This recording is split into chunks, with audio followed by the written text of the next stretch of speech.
रहा है कि इसको डिपार्टमेंट ऑफ टेलीकॉम का लाइसेंस भी मिल गया है। सिर्फ इंडिया में नाम पर देशों को हड़काने का काम कर रहे हैं। कुछ डील्स हाथ मिलाकर सामने से हो रही हैं और कुछ डील्स हाथ मरोड़ कर पीछे से हो रही हैं। एलॉन मस्क की स्टारलिंक का उदाहरण आपके सामने है। अब इसके लिए तेजी से रास्ता बनाया जा रहा है। बताया जा रहा है कि इसको डिपार्टमेंट ऑफ टेलीकॉम का लाइसेंस भी मिल गया है। एलॉन मस्क टैरिफ के नाम पर देशों को हड़काने का काम कर रहे हैं। कुछ डील्स हाथ मिलाकर सामने से हो रही हैं और कुछ डील्स हाथ मरोड़ कर पीछे से हो रही हैं। एलॉन मस्क की स्टारलिंक का उदाहरण आपके सामने है। अब इसके लिए तेजी से रास्ता बनाया जा रहा है। बताया जा रहा है कि इसको डिपार्टमेंट ऑफ टेलीकॉम का लाइसेंस भी मिल गया है। सिर्फ इंडिया में ही नहीं, जहां ट्रम्प जा रहे हैं उन सब देशों को वो स्टारलिंक के साथ बिजनेस करने के लिए फोर्स कर रहे हैं। अब तक डेवलपिंग देशों को नियोलिबरल पॉलिसीज के फायदे बताए जाते थे कि फ्री ट्रेड पॉलिसीज अपनाने से एक्सपोर्ट्स बढ़ेंगे, अपना मार्केट दूसरे देशों के लिए खोलने से फॉरेन एक्सचेंज आएगा, दूसरे देश की कंपनीज को लाने से एम्प्लॉयमेंट बढ़ेगा, एटसेट्रा एटसेट्रा। पर यही सब चीजें अब अमेरिका में काम ही नहीं कर रही। एक्चुअली जो नई चीज ट्रम्प कर रहे हैं वो है ग्लोबल एलीट को इकट्ठा करना।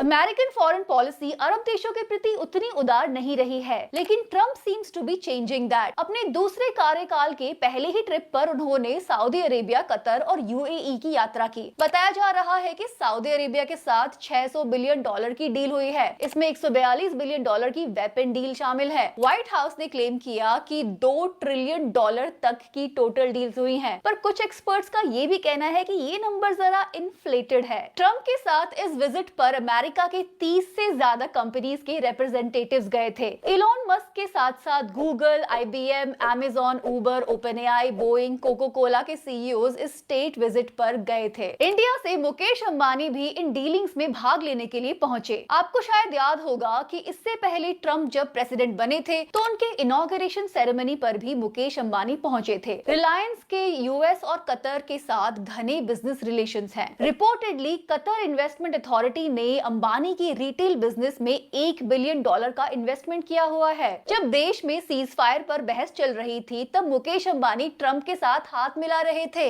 खैर, बात यह है कि आप देख सकते हैं कि आज के ग्लोबल लीडर्स देश के नेताओं की तरह कम और कंपनीज के रिप्रेजेंटेटिव्स की तरह ज्यादा काम करते हैं। व्हाइट हाउस ने बाद में एक आर्टिकल निकाला जिसमें 30 से ज्यादा बड़ी कंपनी के सीईओज और फाउंडर्स ट्रम्प को थैंक यू कह रहे हैं। ट्रम्प को तो इस विजिट में एक फ्री एयरक्राफ्ट भी मिल गया।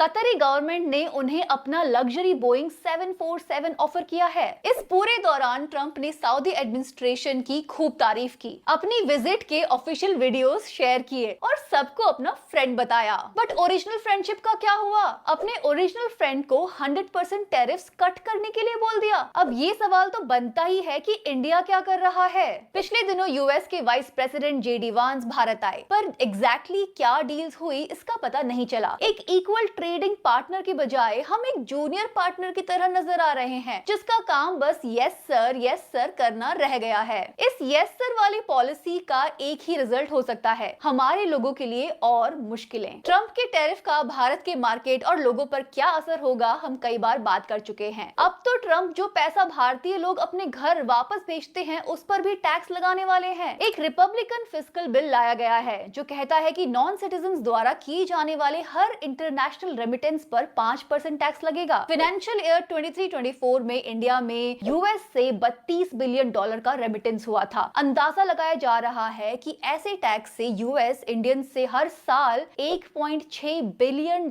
कमा सकता है। सोचिए, इतना लोन लेकर आपके बच्चे विदेश पढ़ने जाते हैं, पढ़ाई खत्म करके नौकरी हासिल कर थोड़ा बहुत पैसा वापस भेजते हैं, अब उस पर भी टैक्स लगेगा। और तो और ट्रम्प अमेरिका के बाहर बनने वाली फिल्म्स पर भी 100% टैरिफ लगाना चाहते हैं। इंडियन फिल्म्स भी यूएस में कुछ बिजनेस कर लेती थी, पर आगे इन्हें यूएस में रिलीज करना मुश्किल ही नहीं नामुमकिन हो जाएगा। अभी इंडिया और यूएस के बीच ट्रेड डील चल ही रही है। सितंबर-नवंबर तक अग्रीमेंट फाइनल होने का अंदाजा है। देखते हैं अब की बार ट्रम्प सरकार क्या गुल खिलाएगी। इन अदर न्यूज, गुजरात में मनरेगा स्कीम से 71 करोड़ चुरा लिए गए। Mahatma Gandhi National Rural Employment Guarantee Act ग्रामीण इलाकों में सबसे गरीब लोगों को थोड़ा बहुत रोजगार देकर उनकी मदद करता है, पर गरीबों के साथ ही तो रियल फ्रॉड होता है। पहले तो गरीबी ही इस कैपिटलिस्ट सिस्टम का सबसे बड़ा फ्रॉड है, ऊपर से उन्हीं गरीबों को सबसे आसानी से लूटा जा सकता है। एग्रीकल्चर मिनिस्टर बच्चू भाई खाबड़ के बेटे बलवंत खाबड़ को इस मामले में गिरफ्तार किया गया है। कागजों में ही इन्होंने इंफ्रास्ट्रक्चर प्रोजेक्ट्स, रोड्स, बंस और दूसरे काम करवा डाले। ट्राइबल एम्प्लॉयमेंट के नाम पे दिए जाने वाले पैसे को फेक सर्टिफिकेट और फेक इनवॉइस की मदद से अपनी कंपनीज की तरफ डाइवर्ट कर दिया। 35 मटेरियल सप्लायर्स और लोकल अधिकारियों की मिली भगत से इन कारनामों को अंजाम दिया गया।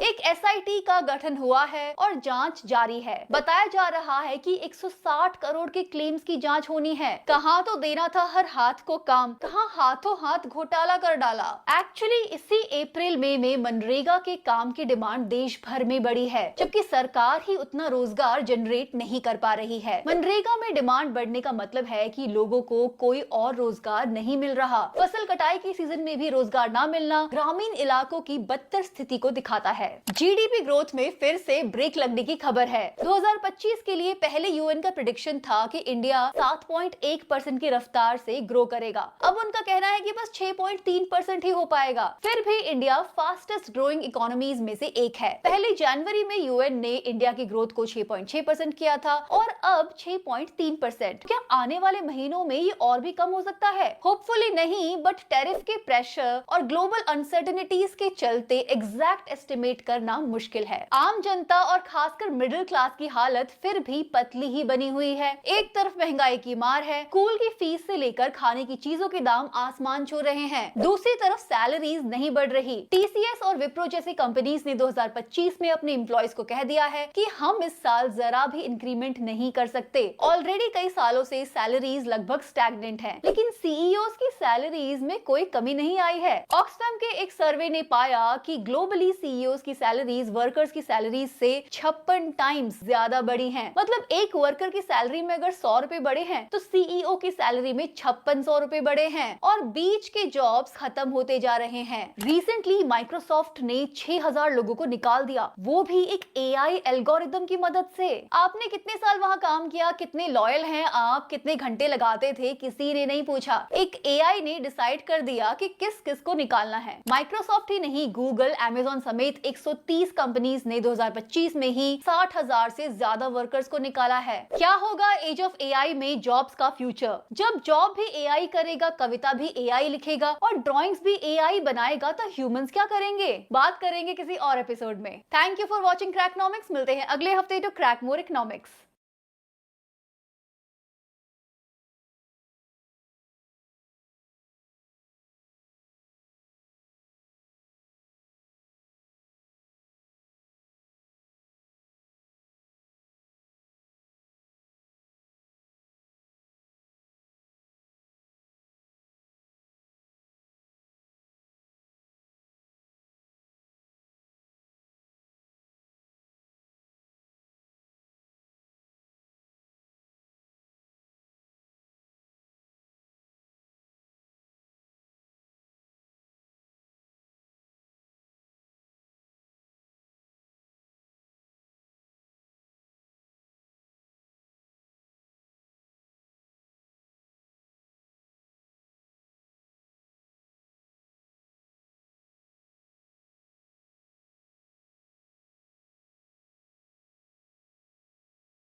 हमारे किसान अपनी मेहनत से कपास उगाते और उनकी फ्री लेबर और सस्ते कपास से ब्रिटेन का इंडस्ट्रियल रिवॉल्यूशन चल रहा था। आज भी शक्तिशाली वेस्टर्न नेशंस और ग्लोबल साउथ के बीच एक अनइक्वल रिश्ता कायम है। रिसोर्सेज हमारे हैं और विकास वहाँ हो रहा है। चीप लेबर हमारा और लग्जरी गुड्स वेस्टर्न कंट्रीज के। सस्ता माल बनाए हम और ओवर कंजम्पशन करे वो। यही वो अननेचुरल ओल्ड वर्ल्ड ऑर्डर है जिसको ट्रंप मेंटेन करना चाहते हैं। इसीलिए आज वो टैरिफ के नाम पर देशों को हड़काने का काम कर रहे हैं। कुछ डील्स हाथ मिलाकर सामने से हो रही हैं और कुछ डील्स हाथ मरोड़ कर पीछे से हो रही हैं। एलॉन मस्क की स्टारलिंक का उदाहरण आपके सामने है। अब इसके लिए 23 डील्स हाथ मिलाकर सामने से हो रही हैं और कुछ डील्स हाथ मरोड़ कर पीछे से हो रही हैं। एलॉन मस्क की स्टारलिंक का उदाहरण आपके सामने है। अब इसके लिए तेजी से रास्ता बनाया जा रहा है। बताया जा रहा है कि इसको डिपार्टमेंट ऑफ टेलीकॉम का लाइसेंस भी मिल गया है। सिर्फ इंडिया में ही नहीं, जहां ट्रम्प जा रहे हैं उन सब देशों को वो स्टारलिंक के साथ बिजनेस करने के लिए फोर्स कर रहे हैं। अब तक डेवलपिंग देशों को नियोलिबरल पॉलिसीज के फायदे बताए जाते थे कि फ्री ट्रेड पॉलिसीज अपनाने से एक्सपोर्ट्स बढ़ेंगे, अपना मार्केट दूसरे देशों के लिए खोलने से फॉरेन एक्सचेंज आएगा, दूसरे देश की कंपनीज को लाने से एम्प्लॉयमेंट बढ़ेगा, एटसेट्रा एटसेट्रा। पर यही सब चीजें अब अमेरिका में काम ही नहीं कर रही। एक्चुअली जो नई चीज ट्रम्प कर रहे हैं वो है ग्लोबल एलीट को इकट्ठा करना। अमेरिकन फॉरेन पॉलिसी अरब देशों के प्रति उतनी उदार नहीं रही है, लेकिन Trump seems to be changing that. अपने दूसरे कार्यकाल के पहले ही ट्रिप पर उन्होंने सऊदी अरेबिया, कतर और यूएई की यात्रा की। बताया जा रहा है कि सऊदी अरेबिया के साथ 600 बिलियन डॉलर की डील हुई है। इसमें 142 बिलियन डॉलर की वेपन डील शामिल है। व्हाइट हाउस ने क्लेम किया कि 2 ट्रिलियन डॉलर तक की टोटल डील्स हुई हैं, पर कुछ एक्सपर्ट्स का ये भी कहना है कि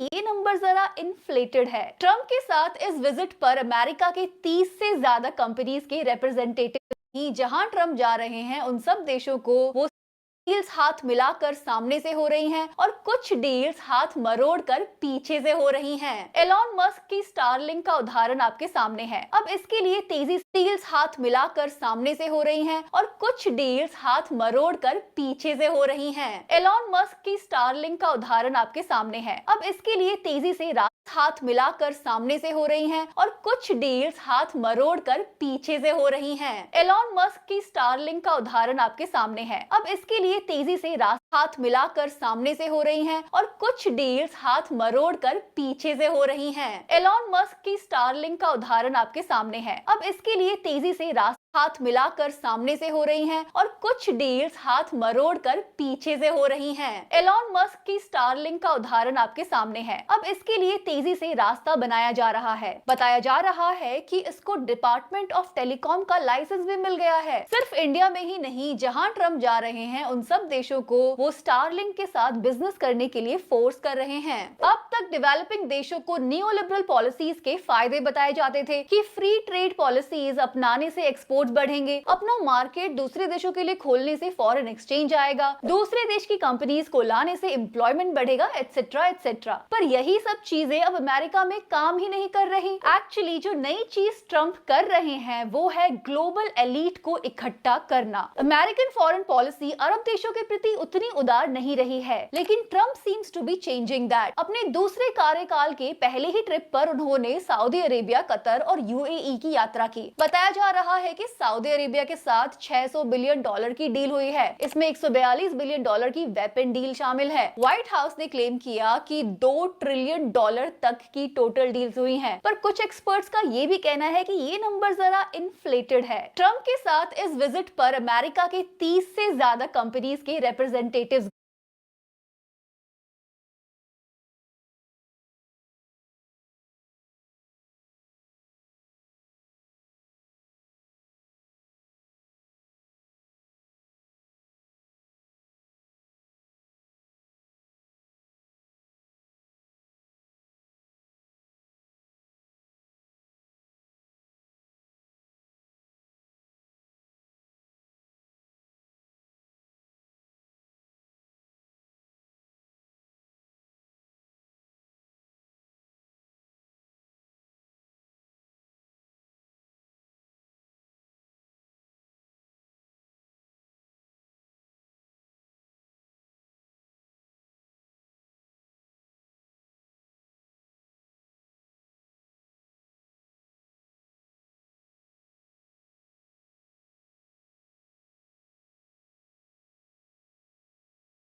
नमस्कार साथियों, मैं अजय कुमार।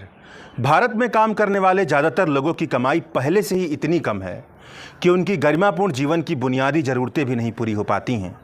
अगर कमाई बढ़ती भी है तो कमाई बढ़ने की जो गति है वह महंगाई के हिसाब से कुछ भी नहीं है। मतलब जो सामान 100 रुपये में मिलता था अब उसकी कीमत 120 रुपये हो गई है, लेकिन कमाई इस हिसाब से नहीं बढ़ी है।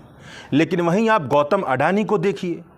भ्रष्टाचार के संभावनाओं के कई आरोप लगने के बावजूद भी गौतम अडानी साहब छप्पर फाड़ कर पैसा कमा रहे हैं। अडानी समूह का कहना है कि 31 मार्च साल 2025 को खत्म हुए साल में इनका एबिडिटा, बहुत मोटे शब्दों में कहें तो टैक्स से पहले का जो मुनाफा है, earning before interest tax depreciation amortisation कहा जाता है, वह 90,000 करोड़ रुपए तक पहुंच गया है। अडानी समूह के मुताबिक यह इनका अब तक का सबसे बड़ा कमाई है। और तो और उनके पास इतना बड़ा कैश बैलेंस जमा हो गया है कि यह अगले 21 महीने तक अपने कर्ज से जुड़े भुगतान को आसानी से कवर कर सकते हैं। साल 2014 में जब नरेंद्र मोदी भारत के प्रधानमंत्री बने तब गौतम अडानी दुनिया के 690 सबसे अमीर व्यक्ति हुआ करते थे। उसके बाद तो उन्होंने इतनी बम्पर कमाई की, मतलब जमीन आसमान एक कर दिया, कि वह साल 2022 में दुनिया के दूसरे सबसे अमीर व्यक्ति बन गए थे। गौतम अडानी के इस पूरे कारोबार पर बहुत मजबूत और ठोस सबूतों के साथ न केवल भारत के पत्रकारों ने बल्कि दुनिया भर के कई पत्रकारों और संस्थाओं ने अडानी के कारोबार पर कई तरह के आरोप लगाए हैं। न केवल भारत में आरोप लगे हैं बल्कि गौतम अडानी के कारोबार पर अमेरिका में, बांग्लादेश में, श्रीलंका में, केन्या में, ऑस्ट्रेलिया जैसे कई देशों की तरफ से बहुत ही गंभीर आरोप लगाए गए हैं। कई तरह के अडानी घोटाले और अडानी मोदी कनेक्शन के दस्तावेज देश विदेश की अंग्रेजी अखबारों के पन्नों पर पसरे पड़े हैं। अमेरिका की एक अदालत में अडानी ग्रुप और इनके चेयरमैन गौतम अडानी के खिलाफ धोखाधड़ी और रिश्वतखोरी का मामला चल रहा है। आरोप है कि अडानी ग्रुप ने भारत में सोलर एनर्जी प्रोजेक्ट के कॉन्ट्रैक्ट हासिल करने के लिए भारतीय सरकारी अधिकारियों को लगभग $265 मिलियन यानी 2200 करोड़ रुपए की रिश्वत दी या उसे देने की योजना बनाई थी। कांग्रेस ने तो यहां तक आरोप लगाया है कि गौतम अडानी का सफर मोदी सरकार के मित्रकाल का सर्वोत्तम उदाहरण है। उन्हें दुनिया के दूसरे सबसे अमीर व्यक्ति बनाने में प्रधानमंत्री के साथ साल 2014 से पहले चली आ रही उनकी खास दोस्ती का महत्वपूर्ण योगदान है। This is that bridge I was walking across in the beginning. White balance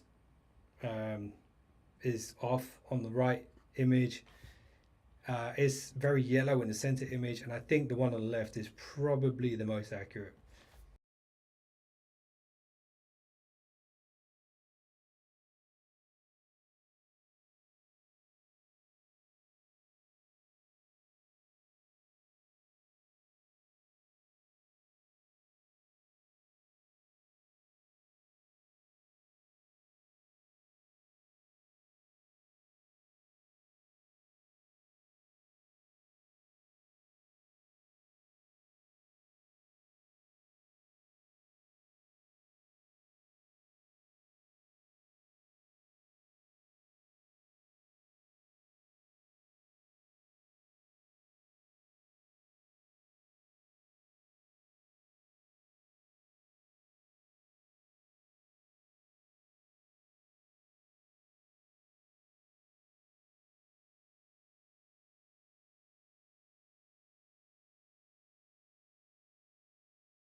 मैं नौकरी करके आया था ऊपर भी, मगर वो थोड़ा मेरे मोबाइल में सर्वर में प्रॉब्लम आ गया था।